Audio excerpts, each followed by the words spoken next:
புஷ்பு மேடமுடைய daughter மேரேஜுக்காண்டி வந்து கோவா போவாங்க. காலையில் ஒரு 8:34க்கு கால் பண்ணி, இல்லை கொஞ்சம் சீக்கிரமாக வந்துட்டா நல்லா இருக்கும், ஓகே எங்க நான் 1 ஹவரில் வந்துடுறேன் அப்படின்னு சொல்லி ஃபோனை கட் பண்ணுறேன். கட் பண்ணிவிட்டு அவர் ஃபோனை வைக்கும்போது ஃபோனை விட்டுருக்காரு. நான் ஹாஸ்பிட்டல் நோக்கி ஓடி வரேன். அதுக்குள்ளேயும் எல்லாமே பாரதிதாசன் அவர்கள் இழப்புக்கு அப்புறம் ரொம்ப நொந்து போயிட்டாரு. அவங்களுடைய மறைவு வந்து ரொம்ப கஷ்டத்தில் தான் அவர் இருந்தார். வாக்கி அரிசின்னு சொல்லுறது போட்டார். கிளம்புறப்ப தான் சொன்னார், எவ்வளோ பெரிய ஆளாக இருந்தாலும் சரி, நம்ம நல்ல திடகாத்திரமாக இருக்கும்போதே உயிர் எழுதி வச்சுக்கணும். நம்ம இல்லாதப்போ வந்து சகனியாக்காவுடைய பையன் யுவான்னா அவருக்கு ரொம்ப உசுறு சார். அது மேலே ரொம்ப பாசமாக இருப்பார். எவ்வளோ பிஸி ஷெடியூலாக இருந்தாலும் தன்னோட பேரனோட ஒரு ரைடு போயிட்டு வந்துட்டு தான் அவங்க அந்த ஜாலியை என்ஜாய் பண்ணிட்டு இருந்தாங்க. என்ன ஃபீல் பண்ணிக்காரா? வந்து நமக்கு மகன் வழி பேரனும் இல்லையே அப்படின்னு ஃபீல் பண்ணியிருக்காரா? வெளியில காட்டிக்க மாட்டாங்க சார். அண்ணன்ட்ட சொன்ன விஷயங்கள் இதான், எனக்கு நீங்கள் இருந்து தான் எங்களை எல்லாத்தையுமே வந்து நீங்கள் அரவணைச்சு கொண்டு போகணுன்னு. அப்பாவுடைய ரெஸ்பான்ஸ் எல்லாமே உங்களுக்கு வந்திருக்கு. உங்கள் கூட ஒரு தம்பியாக நான் எப்பவும் இருப்பேன். இப்போ அவளுக்கு ஒரு சோகம் இருந்துச்சு கடைசியில் தன் மகனை வந்து வெற்றினாங்கன்னா வந்து இன்னும் பார்க்கலையே. ஒவ்வொரு நாளும் அவர் வந்து பேசிட்டு இருப்பாங்க. சரியான நேரம் அமையல, சினிமாவுக்கு ரொம்ப டைம் முக்கியம், அந்த நேரம் ஒரு பிரேக் வந்துச்சுன்னா ரொம்ப சந்தோஷமாக இருந்திருப்பாங்க. அங்கிள் வந்து கண்தானம் பண்ணியிருந்தாங்க இல்லையா, கூடிய விரைவில் சாந்தோனனுக்கு மிகப்பெரிய வெற்றி அமையும். அது மூலமாக அந்த கண் வழியாக பார்ப்பாங்கன்னு நான் நம்புவேன். இவ்வளோ வேகமாக வந்து மறுபடியும் வந்ததுக்கு வந்து அவர் ரொம்ப செயின் ஸ்மோக்கர். ரொம்ப கண்டிக்கக்கூடிய விஷயம் சார். 25-26 வருஷம் ஆச்சு அங்கிள் வந்து ஸ்மோக்கிங்கை விட்டு. கீகி மேம் வந்து ப்ரெக்னெண்டாக இருக்காங்க. பாக்கிற சார் வந்து திரும்ப வந்து பிறப்புறாங்க. அதில் உண்மையா? Max Gold, cash for gold. Call 044-4545-4545. Satyabama Institute of Science and Technology, Chennai and Sri Perumbudur. Let's go holidays. Travel beyond boundaries. கலடா தமிழர்களுக்கு வணக்கம். இப்போ நம்ம கூட யார் இருக்கா அப்படின்னு பார்த்தீங்கன்னா, திரையுலகத்தில் மிகப்பெரிய அதிர்ச்சி வந்து இப்போ சமீபத்தில் வந்து உண்டாச்சு. திரைக்கதை மன்னன் திரு பாக்யராஜ் அவர்கள் வந்து தவறுனதுங்கிறது நம்ம இண்டஸ்ட்ரிக்கே வந்து ஒரு பயங்கரமான ஒரு இழப்பு தான். பட் அதே மாதிரி அவரோட அசிஸ்டன்ட் வந்திருக்காரு பாலசங்கர் அவர்கள். வணக்கம் சார். வணக்கம். வணக்கம் சார். திரைத்துறைக்கே மிகப்பெரிய இழப்பு திரு பாக்யராஜ் அவர்கள். உங்களுக்கு பர்சனலாக எவ்வளோ பெரிய இழப்பு சார்? இதை வார்த்தைகளால் விவரிக்கவே முடியல சார். கடந்த 15 நாளாக நான் கூடவே ட்ராவல் பண்ணிட்டு இருந்தேன் அங்கிள் கூட வந்து. இதில் பார்த்தீங்கன்னா நல்ல விஷயங்கள் நிறைய அவர் பண்ணுறதுக்கான ஆயத்தமாயிட்டு இருந்தார். ஒரு காட்டு பகுதியில் ஒரு அம்மா தன் குழந்தைய கூட்டு போயிட்டு இருக்கும்போது, அம்மாவுக்கு ஏதோ ஒன்று ஆச்சுன்னா அந்த குழந்தைய எப்படி தவிக்குமோ அந்த தவிப்பில் தான் நாங்கள் இருக்கோம். இப்போ அவர் இல்லைன்னு நினைக்கும் போது முதல் தடவையாக அவர் இல்லாதப்போ சென்னை வந்திருக்கேன். ரொம்ப பெயின்ஃபுல்லாக இருக்கு. அந்த வலி இன்னும் அதுலேருந்து நான் வெளியே வராமல் இருக்கணும். அவர் தவறு நியூஸ் உங்களுக்கு எப்படி வந்துச்சு? கடந்த 15 நாளாக கூடவே இருந்துட்டு இருக்கேன். புதன்கிழமை புஷ்பு மேடமுடைய டாட்டர் மேரேஜுக்காண்டி வந்து கோவா போவாங்க. இப்போ ஏர்போர்ட்டில் போய் சென்ட் ஆஃப் பண்ணிவிட்டு ஜாலியாக பேசிட்டு வரோம். அப்போ கூட நிறைய தமிழ் படங்கள்லாம் பார்க்கல. கடைசியாக வந்த சூர்யா சாரோட கருப்பு படம் கூட பார்க்கல. வந்தவொடனே நம்ம எல்லாம் தேட்டரில் போய் பார்க்கலாம் அப்படின்னு சொல்லி பேசிட்டு ஜாலியாக போயிட்டு இருக்கோம். நான் வந்து பர்சனல் விஷயமா மதுரைக்கு கிளம்பி போயிட்டேன். இப்போ ஈவினிங் வந்து லேண்ட் ஆகிட்டாங்க. ஈவினிங் லேண்ட் ஆனவுடனே கால் பண்ணி பேசுகிறாங்க, இங்கே சென்னை வந்துட்டப்பா, நீ கிளம்பி நாளைக்கு வரியா அப்படிங்கிற மாதிரி சொல்லும்போது நான் என் வீட்டில் உள்ள விஷயங்களை சொல்லுவேன். நான் மற்ற வேலைகள்லாம் பார்த்துட்டு இருக்கேன். காலையில் ஒரு 8:34க்கு அங்கிள் வாக்கிங்லாம் போயிட்டு வந்து உட்காந்து யூஸ்வலாக பாட்டு கேட்குறதும் யூடியூப் பார்க்குறதும் அவங்களுடைய ரெகுலர் இது. அப்போ அந்த நேரத்தில் கரெக்டாக 8:34க்கு கால் பண்ணி, என்னப்பா குளிச்சுட்டியான்றாங்க. அங்கிள் இந்த வேலைகள்லாம் பண்ணிகிட்டு இருக்கேன் அங்கிள் சொன்னோடனே, இல்லை கொஞ்சம் சீக்கிரமாக வந்துட்டா நல்லா இருக்கும் அப்படின்னு சில விஷயங்கள் சொல்லுவாங்க. ஓகே அங்கிள் நான் 1 ஹவரில் வந்துடுறேன் அப்படின்னு சொல்லி ஃபோனை கட் பண்ணுறேன். கட் பண்ணிவிட்டு அவர் ஃபோனை வைக்கும்போது ஃபோனை விட்டுருக்காரு. டக்குன்னு இந்த மாதிரி கேஸ் போயிங் ஆகிட்டு டக்குன்னு அன்கான்ஷியஸ் ஆகாங்க. உடனே ஹாஸ்பிட்டலுக்கு கூப்பிட்டு போகிறாங்க. இதுக்கடையில் இந்த விஷயங்கள் எனக்கு தெரிய வருது. நான் ஹாஸ்பிட்டல் நோக்கி ஓடி வரேன். ஃபஸ்ட்டு தேனாம்பேட்டை அப்போலோ போயிட்டேன். அப்போலோ வீட்டு பக்கத்துலன்னு சொன்னோன்னா தேனாம்பேட்டை அப்போலோக்கு போயிட்டேன். போனால் அங்கே இல்லை, கிரீம்ஸ் ரோடுன்றாங்க. கிரீம்ஸ் ரோடுக்கு ஓடி வரேன். அதுக்குள்ளேயும் எல்லாமே அந்த வேலையே முடிஞ்சிருக்கு. அவங்க சிபிஆர்லாம் பண்ணி ட்ரை பண்ணியும் சாகுடைய உடம்பு வந்து அந்த அளவுக்கு ரெஸ்பான்ஸ் பண்ணல அப்படின்ட்டாங்க. ஸோ ரொம்ப அவள் அப்படி நான் பார்த்ததே இல்லை. திருப்பி அங்கேயே இருந்து திருப்பி வீட்டுக்கு கூப்பிட்டு போயிட்டு வீட்டில் அவ்வளோ கூட்டம் எல்லாமே பார்த்திபன் சார் முன்னாடியே வந்து செல்லப்புராணி, வீட்டு செல்லப்புராணி அங்களுடைய இது சீசர் அதை கட்டினதுல இருந்து அந்த மாதிரி நேரத்துலையும் பிபிபின்னு பென் பேப்பர் பேட் அப்படின்னு ஒரு விஷயம் நுணுக்கமாக பண்ணது வரைக்கும் பார்த்துட்டு இருந்தேன். வீட்டுக்கு வந்ததுக்கப்புறம் பார்த்தீங்கன்னா ஆண்டி சொல்லுவாங்க, இல்லை அங்கிள் வந்து பூர்ணிமா ஆண்டி சொல்லுவாங்க, அங்கிள் வந்து ஐ டொனேட் பண்ணியிருக்காங்க அப்படின்னு. வீட்டுக்கு வந்ததுக்கப்புறம் தான் தெரியுது. உடனே இம்மிடியேட்டாக டாக்டரை வீட்டுக்கு வர வச்சு அந்த வீட்டுக்கு வந்த உடனே ஐ டொனேட் பண்ணாங்க. இதுக்கு இடையில வந்து ஹாஸ்பிட்டல்லேருந்தே மாண்புமிகு அமைச்சர் ராஜ்மோகன் அண்ணன் வந்து கால் பண்ணிட்டாங்க அங்கே வர்றதுக்கு வந்து. இல்லை நாங்கள் அங்கேருந்து கிளம்பிட்டோம், இங்கே வீட்டுக்கு வந்துடுங்க அப்படின்னு சொல்லும்போது வீட்டுக்கு முதலாளாக வந்துட்டாங்க.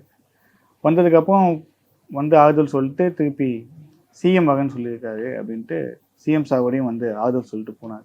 பட் சால்ட் நம்ம பாரதிதாசர் அவர்கள் இழப்புக்கு அப்புறம் பாக்யராஜரோட நடவடிக்கையே வந்து ரொம்ப கனமாக இருந்துச்சு. அது மாதிரி பார்த்துக்கணும் சார் சொல்லியிருந்தாரு. ரொம்ப நொந்து போயிட்டாரு, ரொம்ப உடஞ்சிட்டாரு, இந்த மாதிரி சொன்னாங்க.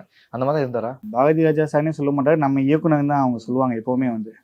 அவங்களுடைய மறைவு வந்து கொஞ்சம் ரொம்ப கஷ்டத்தில் தான் அவர் இருந்தார். மதுரை பக்கத்தில் தேனி அள்ளி நகரத்தில் வந்து இறுதி சடங்குக்கு நான், அங்கிள், அப்பா 3 பேரும் போயிருந்தோம். வாக்கிய அரிசின்னு சொல்கிறது போட்டார். அப்போவும் பாக்யராஜங்கள் போட்டுட்டு அங்கேருந்து கிளம்பிட்டோம்.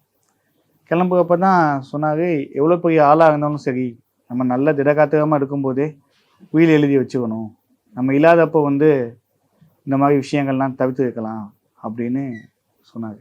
உயிர் எழுதிக்கினாரா? யாருக்காக? மகனுக்காக, மகளுக்காகவோ? உயில் எழுதி வைக்கணுங்கிறது வந்து உண்டாக்கணும், எல்லாருமே வந்து பண்ணி வைக்கணும். நிறைய இடத்துல அது பண்ண மாட்டேங்காங்க அப்படிங்கிறது வந்து இங்க லைவா பார்க்கும்போது அவங்களுக்கு ரொம்ப கஷ்டமா இருந்துச்சு. இப்போ இன்னும் நிறைய பேர் என்ன சொல்லுவாங்கன்னா, இன்னொரு காரணம் இருக்கு. அதாவது இவ்வளவு வேகமா வந்து மறுபடியும் போனதுக்கு வந்து அவர் ரொம்ப ஸ்மோக் பண்ணுவாரு, செயின் ஸ்மோக்கர். அதனாலதான் வந்து இந்த மாதிரி விளைவுகள் வந்து ஏற்பட்டுச்சு அப்படின்லாம் சொல்றாங்களே. அது சார் ரொம்ப கண்டிக்கக்கூடிய விஷயம் சார். ஒருத்தர் வந்து இன்டர்வியூ கொடுத்துருந்தாரு, நானும் பார்த்தேன். அவரோட பெயர் சொல்ல விரும்பல. அவர் மாதிரியே மிமிக்ரி பண்ணி அந்த மாதிரி சொல்றாரு. அவருடைய திறமையை வந்து காட்ட வேண்டிய இடம் அது கிடையாது, ஸ்க்ரீன்ல காட்ட சொல்லுங்க. அவர் வந்து எனக்கு தெரிஞ்சு 25-26 வருஷம் ஆச்சு அங்கிள் வந்து ஸ்மோக்கிங்கை விட்டு. சுனாமி வந்துச்சு இல்லையா, அப்போ சுனாமி வரதுக்கு 2 நாளைக்கு முன்னாடி பாண்டியராஜன் சாருடைய புக்கு தூங்காத போது சிந்தித்தவைன்னு மதுரையில் சேம்பர் ஆஃப் காமர்ஸில் லான்ச் பண்ணுறாங்க. அந்த இன்டர்வியூவில் அந்த நிகழ்ச்சியில் வந்து பேசியிருக்காரு. என்ன பேசுறாருன்னா, நான் ஸ்மோக்கிங்கை விட்டுட்டேன் அப்படின்னு பேசியிருக்காங்க. சுனாமி வந்து எத்தனை வருஷம் ஆச்சு? இத்தனை வருஷம் வந்து ஸ்மோக்கிங் அவர் தொடவே இல்லை. சும்மா என்னதான் பேசலான்ட்டு ஒவ்வொருத்தவங்களாம் பேச ஆரம்பிச்சிட்டாங்க.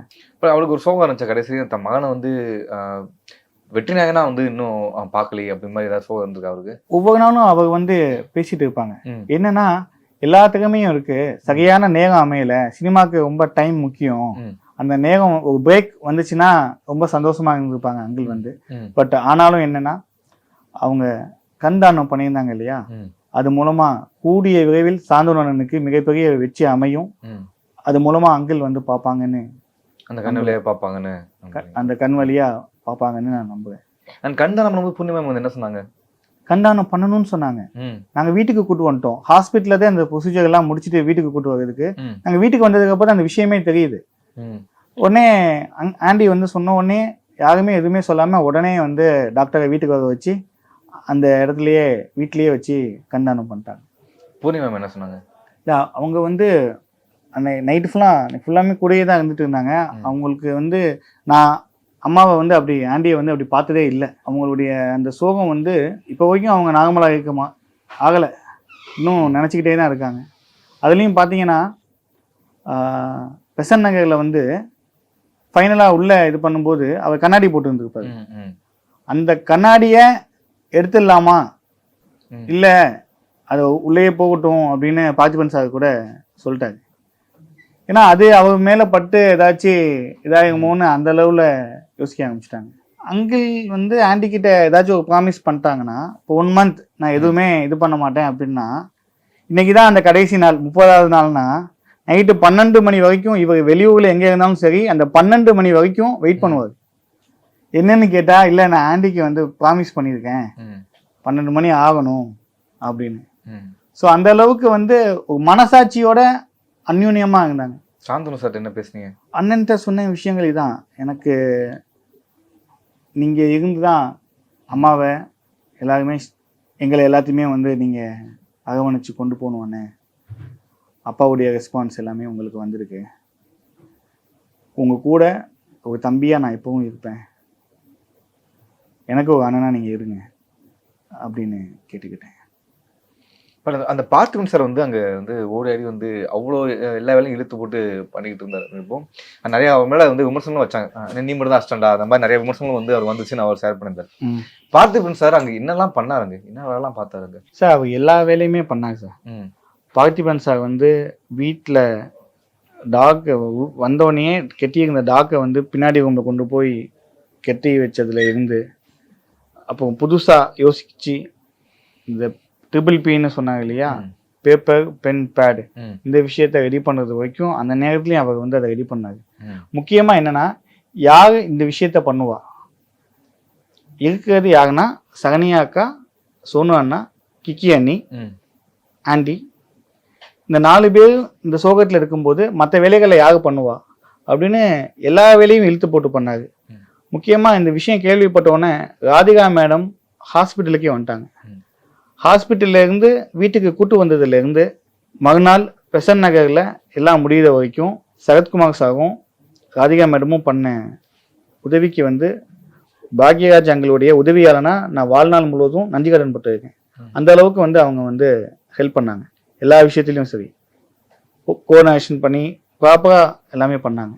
இப்போ சோசியல் மீடியாவில் வந்து என்ன நியூஸ் வந்துட்டு இருக்கு அப்படின்னா, கீகி மேம் வந்து ப்ரெக்னெண்டாக இருக்காங்க, பாக்கிற சார் வந்து திரும்ப வந்து பிறப்புறாங்க அப்படின்னா சோசியல் மீடியாவில் வந்து நிறைய ரூமர்ஸ் வந்துட்டு இருக்கு. அதில் அது உண்மையா சார்? அந்த அளவுக்கு எனக்கு சரியாக தெரியல சார். தெரியாமல் நம்ம சொல்லக்கூடாது இல்லையா? யாரை பிடிக்கும் ஃபேமிலியில், அவர் யாரை ரொம்ப லவ் பண்ணுவா அவர் பாக்கியராஜ் சார்? இப்போ கடந்த 2 வருஷமா பார்த்தீங்கன்னா சகனியா அக்காவுடைய பையன் யுவான்னா அவருக்கு ரொம்ப உசுகு சார். அவர் மேலே ரொம்ப பாசமாக இருப்பார். எவ்வளோ பிஸி ஷெடியூலாக இருந்தாலும் தன்னோட பேரனோட ஒரு ரைடு போயிட்டு வந்துட்டு தான் அவங்க அந்த ஜாலியை என்ஜாய் பண்ணிட்டு இருந்தாங்க. என்ன ஃபீல் பண்ணிக்காரா வந்து நமக்கு மகவெளி பேரனும் இல்லையே அப்படின்னு ஃபீல் பண்ணியிருக்காரா? அது வெளியில காட்டிக்க மாட்டாங்க சார். மேபி இருந்திருக்கலாம். சாருக்கு வந்து பாக்யராஜ் 50 வந்து நாங்கள் பண்ணோம். அப்போ வந்து என்ன சொல்லலாம்னா, ஏஐ வந்து அதில் வந்து ஒன்று பண்ணணும் அப்படின்னு சொல்லி ஃபுல்லாக அந்த ஏஐ பற்றி கற்றுக்கிட்டு இருந்தார். அப்போ நாங்களாம் ஆச்சரியப்பட்டோம், என்ன இவ்வளோ வருஷங்களாயும் அவர் இன்னும் இவ்வளோ அப்டேட்டில் இருக்காரு அப்படின்னு சொன்னோம்.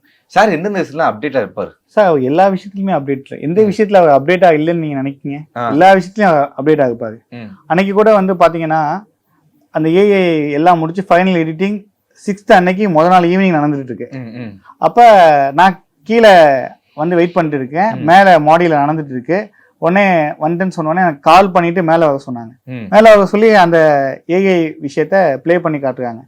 இதில் வந்து எப்படி இருக்கு அப்படின்னு கேட்கும்போது இந்த இடத்துல சில விஷயங்கள்லாம் இப்படி இருக்கு அங்கன்ட்டு என்னை ஓப்பனாக சொல்ல வைப்பாங்க சார். அதுதான் அவங்க கொடுக்குற ஃப்ரீடமே. வந்து முக்கியமான இது வந்து பார்த்தீங்கன்னா இதான் ஃப்ரீடம். அந்த விஷயத்துல சொன்ன உடனே அதை வந்து ஓவர்லாப் பண்ணி இமிடியேட்டா ஆன் ஸ்பாட்ல எடிட் பண்ணி முடிச்சுட்டாங்க. திருப்பி நாங்க வந்து ஏஆர் ரஹ்மான் சாருடைய பர்த்டே அன்னைக்கு விஷ் பண்ணதுக்காண்டி அவருடைய வீட்டுக்கு போனோம்.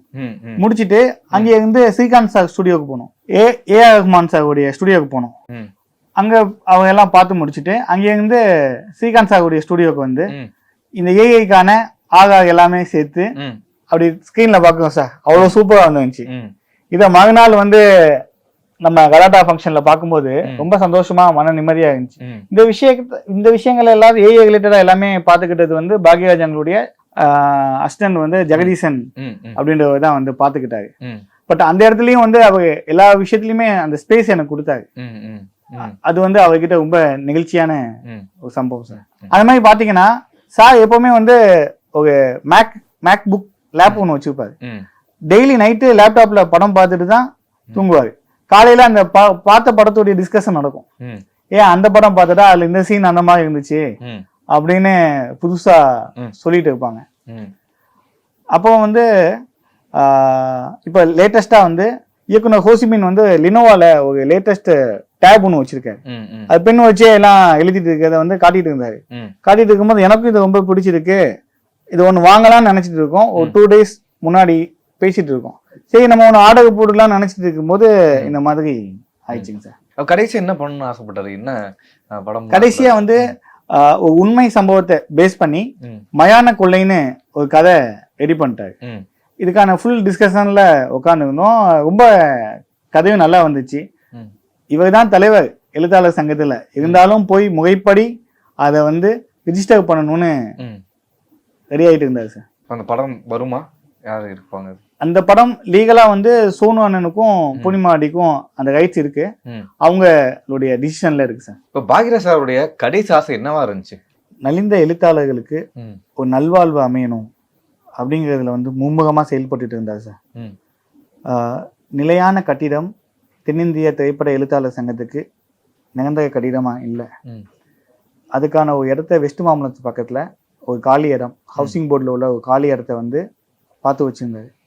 அந்த இடத்துல வந்து இடத்த மட்டும் கவர்மெண்ட் முதலமைச்சர் அவங்க கிட்ட ஒரு கோரிக்கை வச்சு அந்த இடத்த ஒதுக்குனாங்கன்னா அந்த இடத்துல வந்து எல்லாரும் சேர்ந்து நிதி திரட்டி ம். ஒரு பில்டிங் கட்டலாம் அப்படிங்கிறது அவருடைய கடைசி ஆசையாக இருந்துச்சு. அதுக்கான முயற்சியிலையும் நாங்கள் இறங்கணும். ம். அமைச்சர் ராஜ்மோகன் அண்ணன் மூலமாக, அவருடைய பிஏ அஜய் சார் மூலமாக இதுக்கான ப்ராசஸ் எல்லாமே போயிட்டு இருந்துச்சு.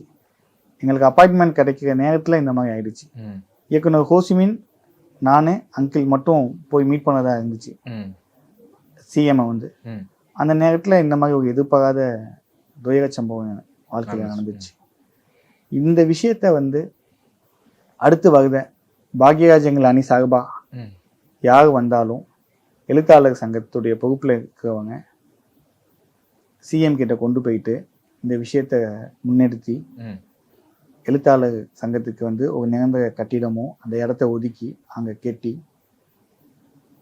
அதுக்கு அங்கிளுடைய பெயர் ம். உங்களுக்கே பாக்யராஜ்ன்றத வச்சாங்கன்னா மன நிறைவடையும் சார். இப்போ நேற்று ரீசெண்டாக வந்து உங்கள் வைரமுத்து சார் வந்து அவருடைய பயோபிக்கை வந்து பாக்யராஜோட பயோபிக்கை வந்து கொடுத்துருந்தார். ஆனால் அது நீங்களும் ஒரு காப்பி வச்சிருக்கீங்க, இப்போ நீங்களும் ப்ரூஃப் ரீட் வந்து பண்ணிட்டுருக்கீங்கன்னு கேள்விப்பட்டோம். அந்த அவர் பயோபிக்கை என்னெல்லாம் இருக்கும் சார்? அவருடைய சுயசரிதை அதை நான் இப்போ ரிவீல் பண்ணுறதை விட அந்த புக்காக வரும்போது நீங்கள் படிச்சீங்கன்னா இன்னும் சுவாரஸ்யமாக இருக்கும். ம். அது ஒரு மிகச்சிறந்த ம். புத்தகமாக, ம். புத்தக வாசிக்கிற எல்லாத்துக்கும் நல்ல ஒரு இதாக இருக்கும் சார். Thank you very much. உங்கள் நேரத்தை கண்டு இன்னும் வந்து நம்ம கோயம்புத்தூர் நிறையா உங்களோட கூட பேசணும்னு நாங்களும் ஆசைப்படுறோம். And thank you sir, thank you very much. Max Gold, cash for gold. Call 044 4545 4545. Satyabama Institute of Science and Technology, Chennai and Sriperumbudur. Let's go holidays. Travel beyond boundaries.